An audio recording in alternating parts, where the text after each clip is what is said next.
कोपरगाव नगर परिषदच्या सार्वत्रिक निवडणुकीच्या निकालाच्या अनुषंगाने ही आयोजित पत्रकार परिषद या निमित्ताने उपस्थित राष्ट्रवादी काँग्रेस पक्षाचे नगराध्यक्ष पदाचे उमेदवार काकाजी कोयटे, महात्मा गांधी चॅरिटेबल ट्रस्टचे सचिव धरमशेठ बागरेच्या, राष्ट्रवादी काँग्रेस पक्षाचे शहर अध्यक्ष सुनील भाऊ गंगुले, राष्ट्रवादी काँग्रेस पक्षाचे गटनेते विरेजी बोरावके, युवक जिल्हाध्यक्ष कृष्णाजी आढाव, शहर युवक अध्यक्ष नवाज कुरेशी, मंदाजी पहाडे, पत्नीमामा कुरेशी, उपस्थित सर्व पत्रकार बंधूंनो, ही निवडणूक जी झाली 2025ची, आपल्या सर्वांना कल्पना आहे 2016 नंतर ही निवडणूक होते, 9 वर्षानंतर ही निवडणूक होते आणि म्हणून या निवडणुकीला विशेष महत्त्व सर्वांच्या दृष्टीने त्या ठिकाणी होतं. 2016 साली राष्ट्रवादी काँग्रेस पक्षाचा आम्ही पूर्ण पॅनल त्याही वेळेस उभा केलेला होता.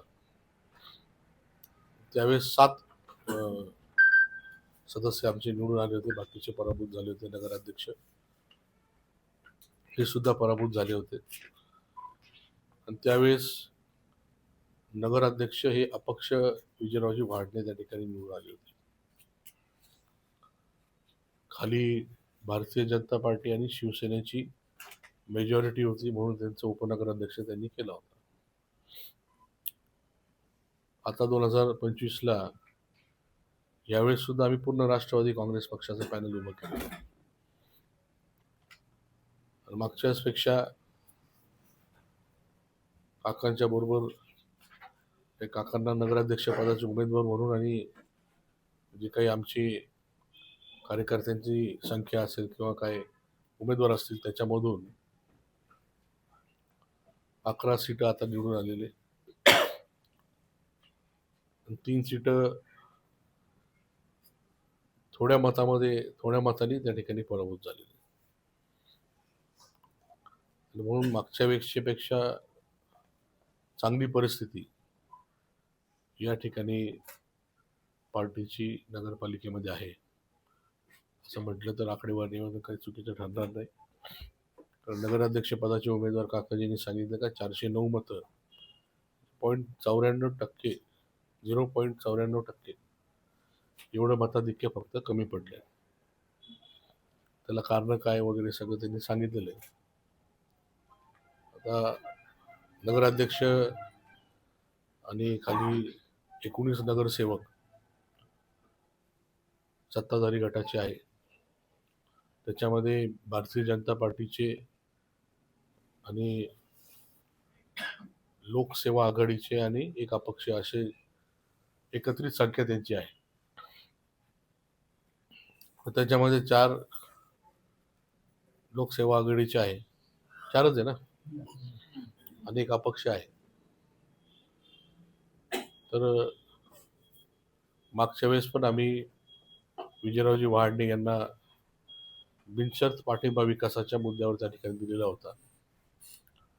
आणि आता सुद्धा जे काही छत्री आणि कब्बशीचे जे काही 5 नगरसेवक आहे, जर त्यांना उपनगराध्यक्ष असेल, सगळ्या कमिटीचं काही सदस्य किंवा कमिटीचे सभापती म्हणून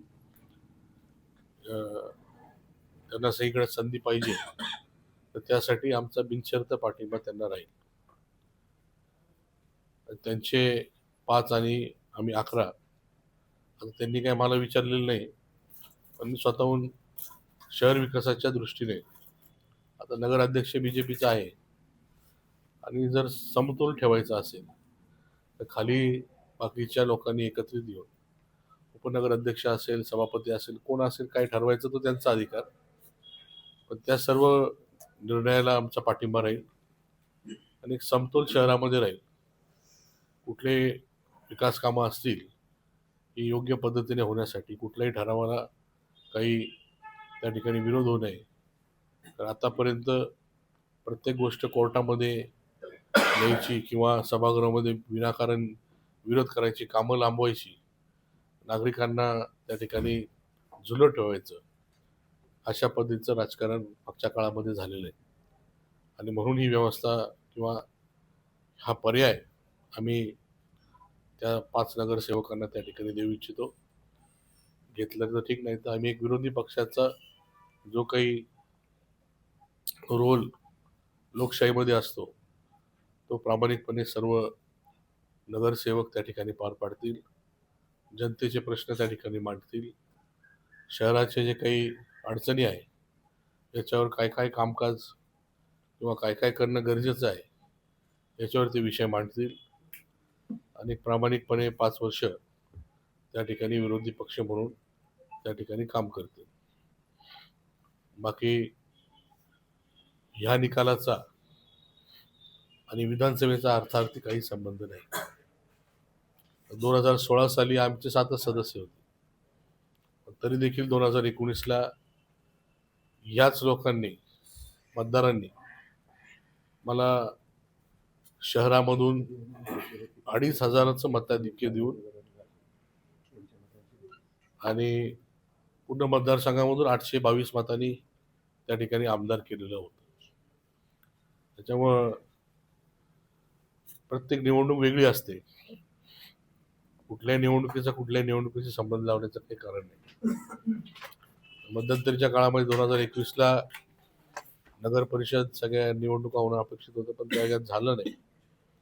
2024ला महायुती म्हणून आम्ही सर्वजण महायुतीचे पदाधिकारी कार्यकर्ते या निवडणुकीला सामोरे गेलो. लोकसभेची असो किंवा विधानसभेची. लोकसभेला आपण सर्वांनी पाहिलं किती मताधिक्य होतं आणि विधानसभेला किती मताधिक्य होतं. शेवटी उमेदवार बदलला, त्याचाही फरक त्या ठिकाणी पडतो आणि तो फरक जनतेने त्या ठिकाणी दाखवून दिला.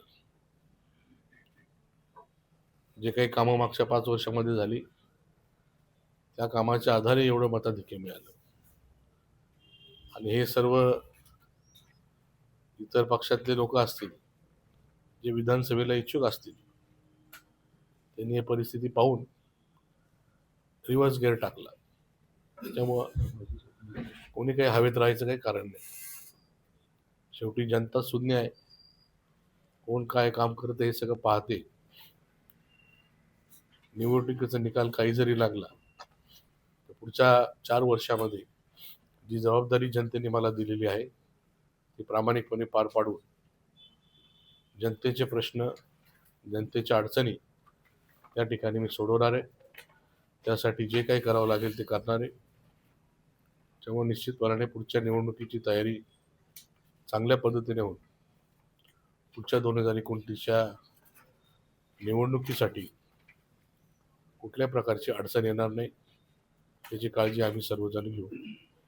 राहिला विषय बाकीचे पराभूत उमेदवार असेल, संघटना अजून बळकट करणं असेल किंवा बाकी काही ज्या त्रुटी आम्हाला जाणवल्या असतील, त्याच्यावर आम्ही पुढच्या काळामध्ये काम करून त्या ठिकाणी अजून पुढच्या निवडणुकीची तयारी चांगल्या पद्धतीने करू आणि पुढची जी काही नगरपालिकेची निवडणूक असेल याच्यामध्ये अजून चांगलं चित्र करण्याचा प्रयत्न आम्ही त्या ठिकाणी करू. सर्व पत्रकारांचं प्रथमतः मनापासून स्वागत.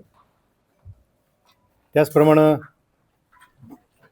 या 20 तारखेला झालेल्या नगरपरिषदेच्या निवडणुकीमध्ये राष्ट्रवादी काँग्रेस पक्षाला आपण जे काही सहकार्य केलं त्याच्याबद्दल देखील मनापासून आभार. खरं तर या निवडणुकीमध्ये नगराध्यक्ष पदाकरता माझा 409 मतांनी पराभव झालेला आहे. पराभव हा पराभवच असतो. 1 मतानं हो की हजारो मतांनी हो. त्याच्यामुळे हा पराभव मी आणि आमचा पक्ष नम्रपणे स्वीकारित आहोत. परंतु त्याचबरोबर काही गोष्टी जनतेच्या निदर्शनास आणून द्यायला पाहिजे म्हणून ही पत्रकार परिषद आयोजित केलेली आहे. मी खरं तर अनेक वर्षापासून राजकारणात नव्हतो. मी केवळ समाजकार्य करीत आलेलो आहे. राजकारणाच्या दृष्टीनं या समाजकारणाकडे मी कधी बघितलेलं नाही. त्याचप्रमाणे कोल्हे गटाची गत 40 वर्ष एकतर्फी सत्ता नगरपालिकेवर आहे. त्याच्यामुळे त्यांचे उमेदवारसुद्धा गेले 40 वर्षापासून कार्यरत होते. आणि मी केवळ आशुतोष दादांच्या कामामध्ये जे अडथळे विरोधक आणत होते, ज्या विकास कामांना विरोध करीत होते, त्यामुळे आशुतोष दादांच्या विकासाच्या कामाला साथ देण्यासाठी राज्याचे उपमुख्यमंत्री अजितदादा पवार यांच्या आदेशानं या निवडणुकीत उतरलो होतो. एका बाजूला 40 वर्षाची सत्ता, त्याविरोधात माझा प्रचार फक्त 40 दिवसच झाला. बरोबर 40 दिवस, तुम्ही मोजून बघा, 40 वर्ष विरुद्ध 40 दिवस. तरीसुद्धा जे काही मतं राष्ट्रवादी काँग्रेस पक्षाला मिळालेले आहेत किंवा मला मिळालेले आहेत, मला 43,246 मतापैकी 18,094 मतं मिळाले आणि समोरच्या उमेदवाराला 18,503 मतं मिळाले. परंतु सत्तेवर आलेल्या पक्षानं एक गोष्ट लक्षात ठेवली पाहिजे आणि जनतेनेही लक्षात ठेवली पाहिजे, त्यांना जरी 18,503 मतं मिळालेले असले तरी मला आणि इतर उमेदवारांना मिळून केलेल्या मतांची बेरीज केली तर ती तब्बल 24,357 इतकी होती. म्हणजे सत्ताधारी पक्षाला मिळालेले मतं फक्त 43% आहेत आणि त्यांच्या विरोधात तब्बल 57% मतं आहेत. या 57% मतांचा आदर त्यांनी नगरपालिका चालवताना केला पाहिजे. आणि त्यांना मिळालेल्या 18,503 मतामध्ये सुद्धा हे मतं सगळे कमळाचे नाही. माझ्याकडे जी आकडेवारी अजून उपलब्ध झालेली नाहीत, त्या छत्रीच्या आणि इतर उमेदवारांची सुद्धा मतं आहेत. इतर जिल्ह्यामध्ये किंवा इतर तालुक्यांमध्ये जे काही कमळ फुललं त्या पद्धतीनं कोपरगावात कमळ फुललेलं दिसत नाही. आणि जे काही फुललं ते गुंडगिरीच्या जोरावर, ते धनशक्तीच्या जोरावर. आज आशुतोष दादा आणि आम्ही सगळ्या उमेदवारांकडून जो आढावा घेत होतो, त्यात या धनशक्तीचा आणि दांडगईचा अनुभव आम्हाला ऐकायला मिळाला. मी ज्या प्रभागात राहतो त्या प्रभागात तर संपूर्ण कोल्हे कुटुंबाला येऊन थांबावं लागलं आणि गुंडगिरी करावी लागली. त्यामुळेच मी पुन्हा सांगतो की हा गुंडगिरीचा सुद्धा विजय आहे. आमचे जे काही 11 उमेदवार निवडून आलेले आहेत त्यांचं नगरपालिकेच्या कामकाजात निश्चितपणे सहकार्य राहील. परंतु नगरपालिकेचं कामकाज हे प्रामाणिकपणे, पारदर्शीपणे ज्या ज्या ठिकाणी होईल त्याच ठिकाणी आमचं सहकार्य राहील. आणि कोपरगावच्या विकासाच्या कामात तर आमचं नेहमीच सहकार्य राहील. विरोधी पक्षांनी जो आत्तापर्यंत आशुतोष दादांच्या विकासाच्या कामामध्ये खोडा घालण्याचा प्रयत्न केलेला आहे, तसा खोडा आम्ही अजिबात घालणार नाही. विकासाच्या कामाला आम्ही नक्की साथ देऊ. परंतु ज्या ज्या ठिकाणी सत्ताधारी पक्षाकडून चुकीचं काम केलं जाईल त्याला आमचे 11 नगरसेवक हे खंबीरपणे उभे राहतील.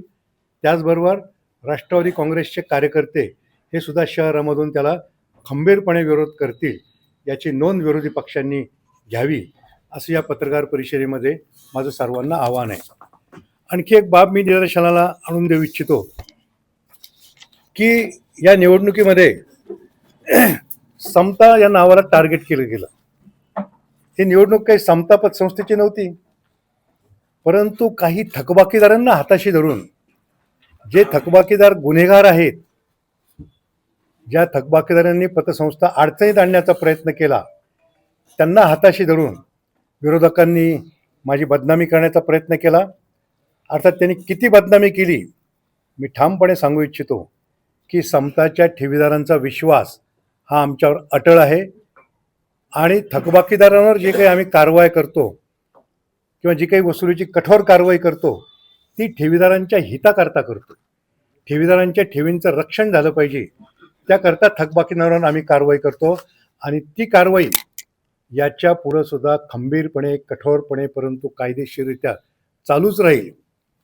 विशेषतः ज्या पद्धतीच्या पत्रकार परिषदा घेतल्या गेल्या, ज्या पद्धतीचे पत्रकं वाटले गेले, कोपरगावच्या राजकारणात खचितच असा कधी प्रसंग आला असेल शेवटच्या दिवशी सुद्धा माझ्या विरुद्धचे परिपत्रक रस्त्यावर फेकण्यात आले.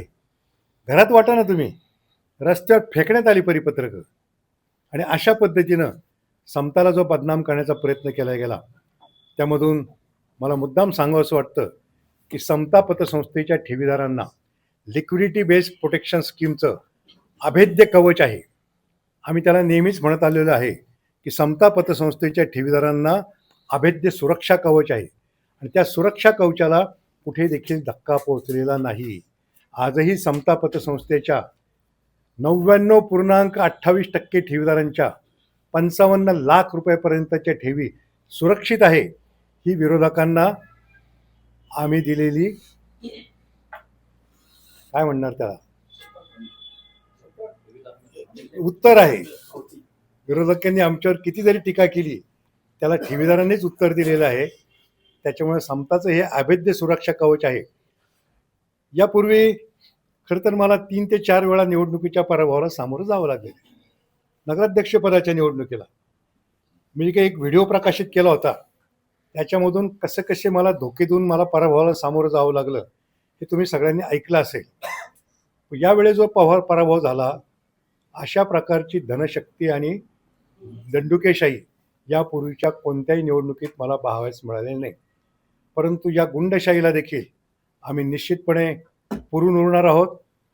पूर्वी जेव्हा माझा पराभव झाला त्यावेळेस तर माझ्या पाठीमागं मी ज्या पक्षातर्फे निवडणूक लढवायचो त्याचे नेतेसुद्धा माझ्या मागं नाही उभे राहिले. परंतु आज आशुतोष दादा आणि काळे कुटुंबीय माझ्या मागं खंबीरपणे उभे आहे.